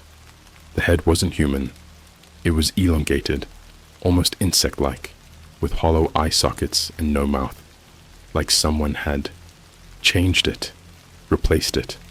I don't even know. Before I could move, the whispers started again, louder this time, echoing through the chamber. And then, from deep within the tunnel, I heard footsteps, heavy, deliberate, and way too close for comfort. I turned off my flashlight and ran. I don't know how I made it out of that chamber without screaming. My legs moved on pure instinct, my flashlight off, my hand dragging along the slick wall to guide me. The whispers were everywhere now, overlapping and rising in intensity. But the footsteps, those heavy, deliberate footsteps, were louder, closer. Whatever was behind me wasn't in a hurry. It didn't need to be. It knew exactly where I was. The trail of blood I'd followed had led me deeper into the tunnel system, and now I had no clue how to get back. Every side passage looked the same. Smooth black walls, faint glimmers of blue light, and the ever-present grid of vents. As I ran, I could feel things shifting behind those vents, little flashes of movement catching in my peripheral vision. It was like the walls were alive, watching me, waiting. I turned a corner and nearly tripped over a pile of something.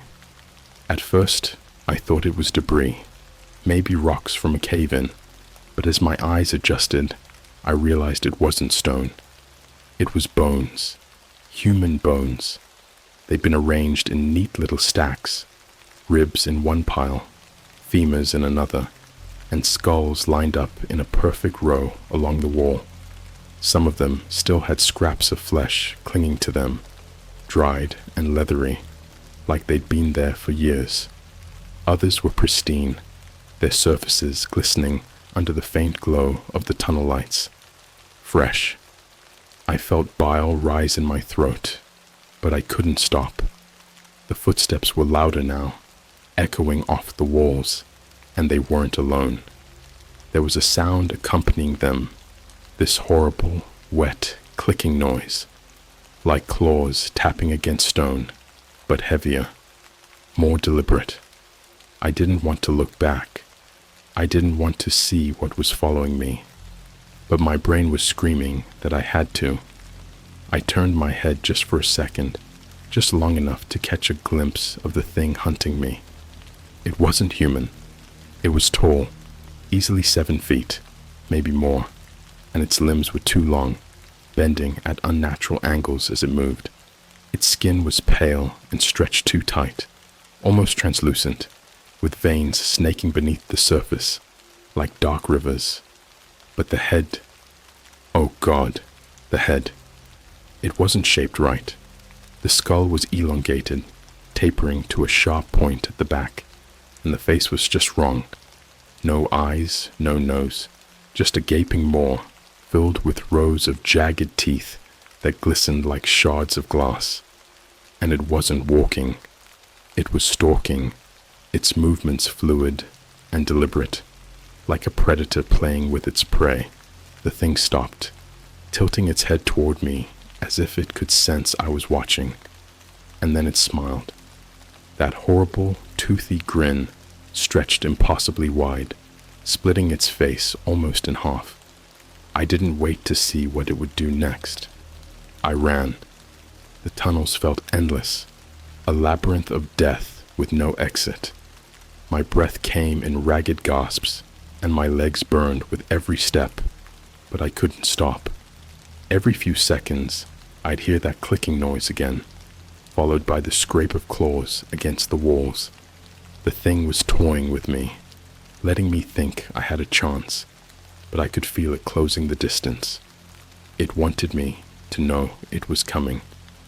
At one point, I stumbled into another chamber, this one larger than the last. The walls were lined with machines, massive, humming structures covered in blinking lights, and those same glowing symbols. They didn't look like anything I'd ever seen before. No wires, no screens, just smooth, seamless surfaces that pulsed with a faint blue light. The air was thick here, heavier than it should have been, and the smell was unbearable, like rot mixed with something chemical, acidic. In the center of the room was a table. No, not a table, a slab. It was made of the same black material as the walls, but it was stained dark red, the surface etched with deep grooves that looked like claw marks. Straps dangled from the edges, and scattered across the floor were tools, if you could even call them that. They looked like surgical instruments, but more crude, more vicious. Hooks, blades, and things I couldn't even begin to describe. They were all coated in something dark and sticky. But that wasn't the worst part. The worst part was the body on the slab. It wasn't dead. Not entirely. It twitched and convulsed, its limbs jerking against the straps that held it down. The torso had been flayed open, the ribs bent outward like someone had cracked them apart with their bare hands. Its organs were missing, replaced with this mass of pulsating, veiny flesh that seemed to grow out of the slab itself. Tubes snaked in and out of the wounds, connecting it to the machines along the walls, and every so often the body would let out this low, guttural moan. Not a scream. There wasn't enough left of its throat for that. Just a noise that sounded like pure, endless suffering. I don't know how long I stood there, frozen, staring at that thing. It wasn't until the clicking started again, closer this time, that I snapped out of it. The tunnel I'd come from wasn't an option. Whatever was following me was coming from that direction. My eyes darted around the room, desperate for another way out, and that's when I saw it. A small hatch near the floor, partially hidden behind one of the machines. It was just big enough for me to crawl through. I didn't think. I just moved. The hatch led to another tunnel, this one smaller and narrower, forcing me to crouch as I moved. It was darker here, the blue light barely visible, and the walls felt softer, almost spongy, beneath my hands. I tried not to think about what I was touching, but the faint, wet, squelching sound with every step didn't help. As I crawled, the sounds behind me grew fainter. The clicking and footsteps were still there, but they weren't as close. I started to think I'd lost it, that maybe the thing couldn't fit into the smaller tunnels. But then I heard it again, the whispering. Only now it was coming from ahead of me. I froze, my heart hammering in my chest. The whispers were louder this time, clearer. They weren't just random noise. They were words. "You shouldn't be here." The voice was distorted, warped, like it was coming from a broken speaker. But it was definitely a voice, and it wasn't alone. There were others, overlapping and echoing, repeating the same phrase over and over. "You shouldn't be here. You shouldn't be here." I crawled faster, my hand slipping on the wet surface of the tunnel. The whispers grew louder, more frantic, until they were practically screaming. I rounded a corner and saw a faint light ahead, a different light this time, warmer, almost golden. It wasn't the eerie blue glow of the tunnel. It was something else. I scrambled toward it, desperate for any escape, and finally emerged into a large, open space. It was a cavern, but it didn't look natural. The walls were smooth and metallic, like the inside of a spacecraft, and in the center of the room was a door, not like the others I'd seen. This one was circular, with intricate carvings that glowed faintly as I approached. It looked ancient, like it had been there for centuries. Behind me, I heard the clicking again, faster now, more erratic. The thing was coming. I didn't know where the door led, but I didn't care. I had nowhere else to go. I reached for the door, and as my fingers brushed against its surface, it began to open. The door didn't swing open like a normal one. It slid apart in layers, each section peeling back in a spiral motion, like a metallic flower blooming. Behind it was pure darkness, so black it felt like it was swallowing the faint golden light from the carvings. And then the air hit me, a cold, wet blast that smelled like decay and electricity. I didn't want to step through, but the clicking was louder now, echoing through the tunnel behind me. Faster, frantic. It wasn't stalking anymore. It was chasing. I stepped into the darkness, and the door sealed shut behind me with a sound like steel grinding against bone. The space I found myself in was wrong. That's the only word I can think of to describe it. The air felt thick, heavy, and the darkness wasn't just an absence of light. It was alive, pulsing, shifting. I couldn't see my hand in front of my face, but I could feel something pressing against my skin, like invisible fingers brushing over me. Every step I took echoed in a way that didn't make sense, the sound bouncing back at me from directions that didn't exist. It was like being inside a giant hollow body, and the walls were breathing. After a few minutes, or maybe it was hours, time didn't feel real anymore. I started to see shapes in the darkness, faint, blurry outlines that flickered at the edges of my vision. At first, I thought they were just shadows, tricks of my mind trying to make sense of the void. But then, one of them moved. It was fast, darting across the periphery of my vision like a spider skittering across a wall. I spun around, my heart pounding, but there was nothing there. Then another shape flickered, closer this time, and another. They were circling me, closing in, and every time I turned to face one, it vanished. The whispers came back, but these weren't like the ones in the tunnel. These were different, louder, clearer, and they weren't warning me anymore. They were mocking me. It's watching you. You don't belong here. Run, little human. The voices overlapped, layering on top of each other until they became a deafening cacophony. I clamped my hands over my ears, but it didn't help. The sound wasn't coming from outside me. It was inside my head, burrowing into my skull like a drill. I fell to my knees, screaming, and that's when I felt it. Something touched me. It wasn't a hand, exactly. It was more like a tendril, thin and wet, curling around my arm with a strength that didn't match its size. I looked down and saw it, this black, slimy appendage, snaking out of the darkness, pulsating like it had a heartbeat.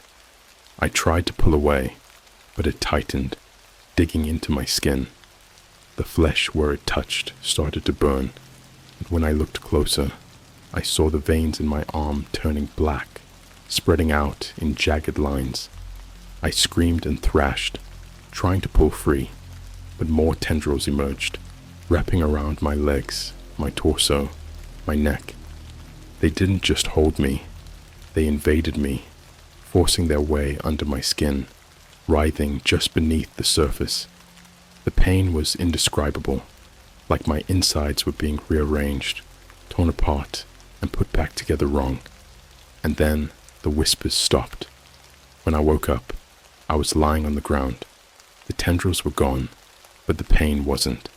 My entire body felt wrong, like I didn't fit inside it anymore. My arms were too heavy, my legs too long, and my skin felt stretched, tight, like it was about to split open. I tried to stand, but the ground beneath me wasn't solid. It shifted and rippled, like I was standing on the surface of a black, viscous lake. The shapes in the darkness were still there, but now they weren't hiding. They were standing in a circle around me, watching. Their forms were impossible to describe, tall and angular, with too many limbs and faces that seemed to change every time I looked at them. One moment, they'd have eyes, the next, mouths, and then they'd be blank, featureless, as if their faces were made of wax. One of them stepped forward, and the others moved with it, their movements synchronized, like puppets controlled by the same strings. The one in front tilted its head, and I swear I heard something crack, like bones snapping in slow motion. Then it spoke, but it didn't use words. It spoke directly into my mind. a flood of images and emotions that hit me like a tidal wave. I saw fire and ash, endless cities reduced to ruins. I saw bodies piled high, their faces twisted in agony. I felt despair, hunger, and rage, so overwhelming it nearly drove me to my knees. And through it all, I heard a single phrase repeated over and over, not in words, but in meaning. You are one of us now. I don't know how long I stayed in that place. Hours? Days? Time didn't exist there. The darkness pressed in on me, suffocating, and the whispers never stopped. They weren't mocking me anymore. They were guiding me, telling me things I didn't want to know. Horrible, brutal things about the world, about humanity, about what really goes on in places like Area 51. And then they showed me them, the things that lived beneath the surface, not just here, but everywhere, in the oceans, in the mountains, in the shadows of every city on Earth. Things that had been here long before us, and would be here long after we were gone. I saw them feeding, breeding, spreading like a disease, and I realized, with a sickening certainty, that we weren't the top of the food chain. We never were. When I finally woke up, if you can even call it waking up, I was back in the desert. The sun was rising, casting long shadows across the sand.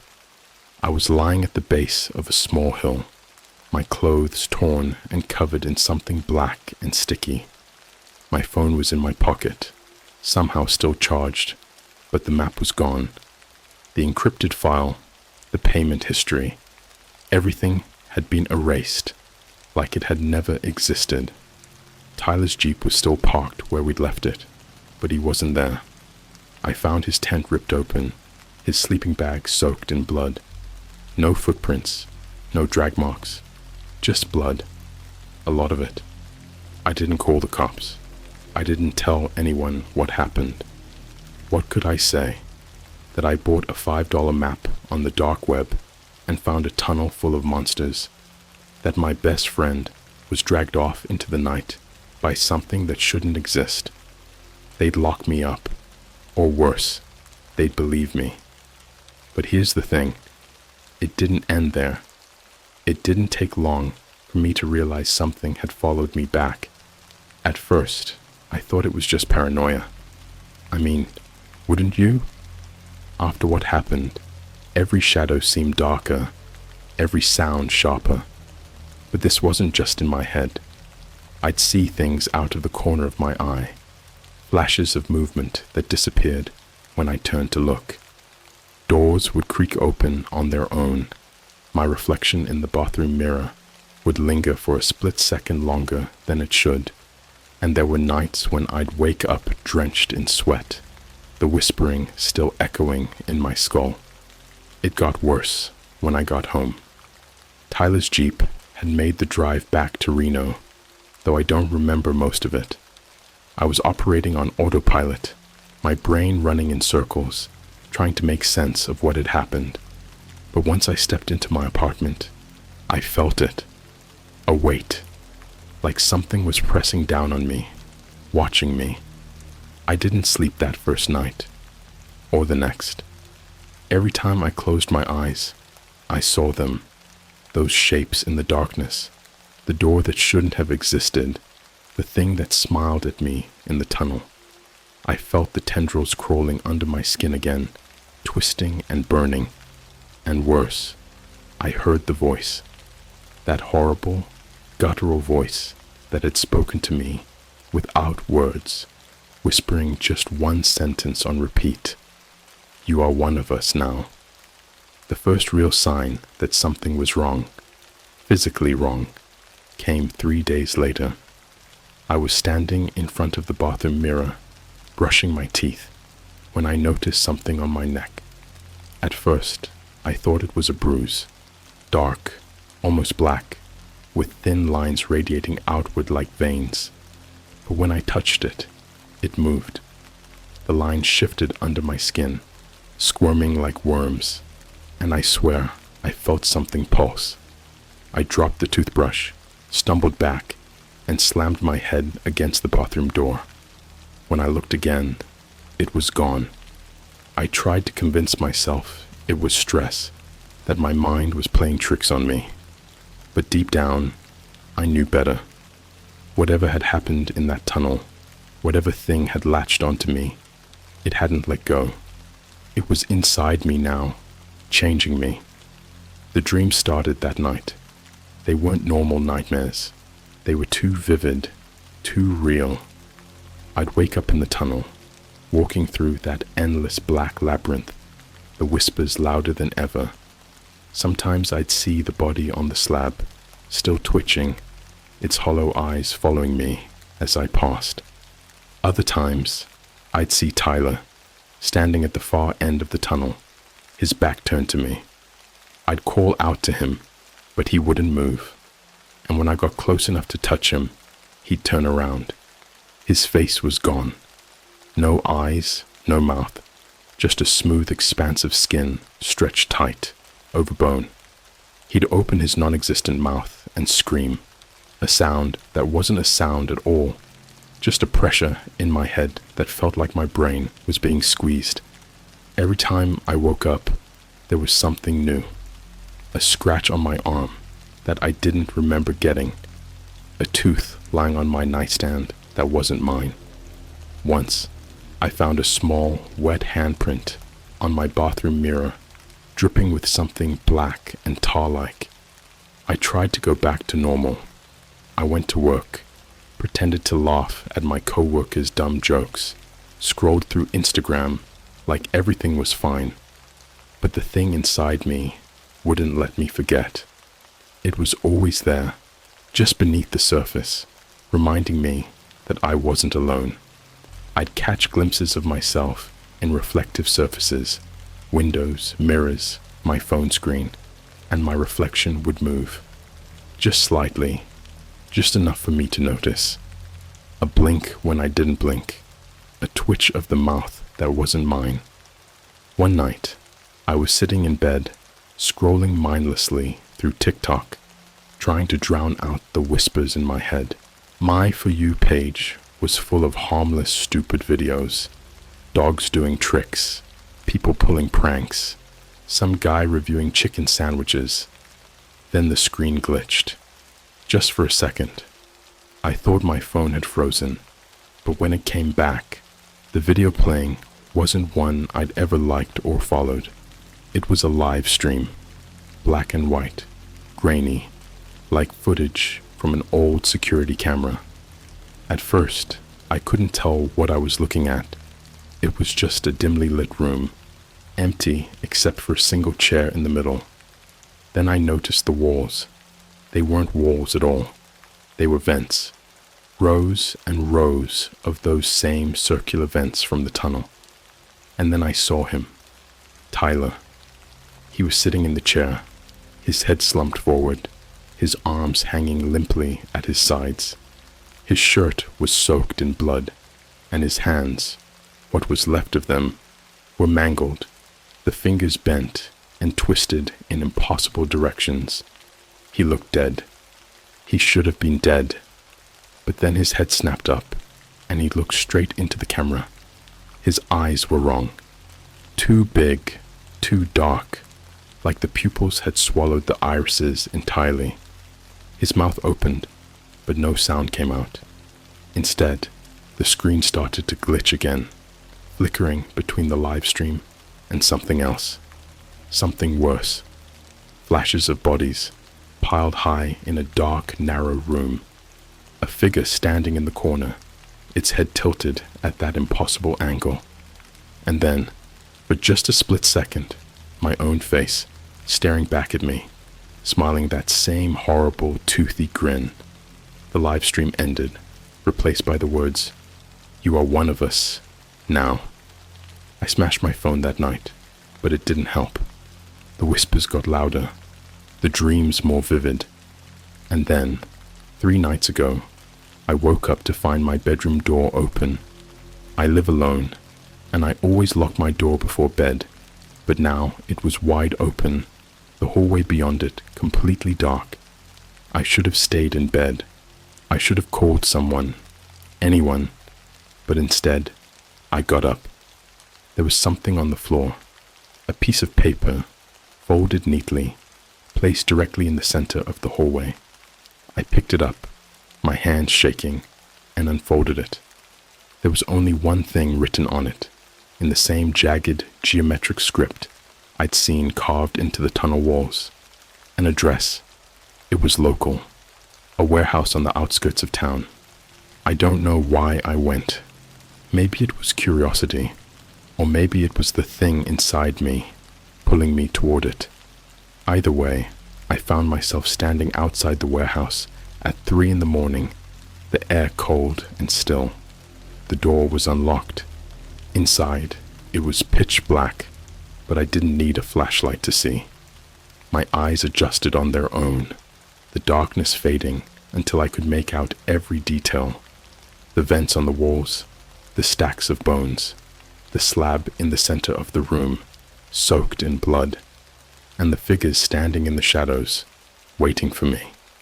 They didn't speak. They didn't have to. I understood exactly what they wanted, what I was meant to do. The thing inside me, the thing that wasn't me anymore, took over. My body moved on its own, my hands reaching for the slab, gripping the cold, wet edges. The whispers stopped. For the first time since I stepped into that tunnel, I felt peace. I don't know who I am anymore, or what, but if you're reading this, if you've ever felt like someone or something is watching you, get out, get away, because once they find you, once they mark you, there's no escape. You'll be one of us too, and we're always hungry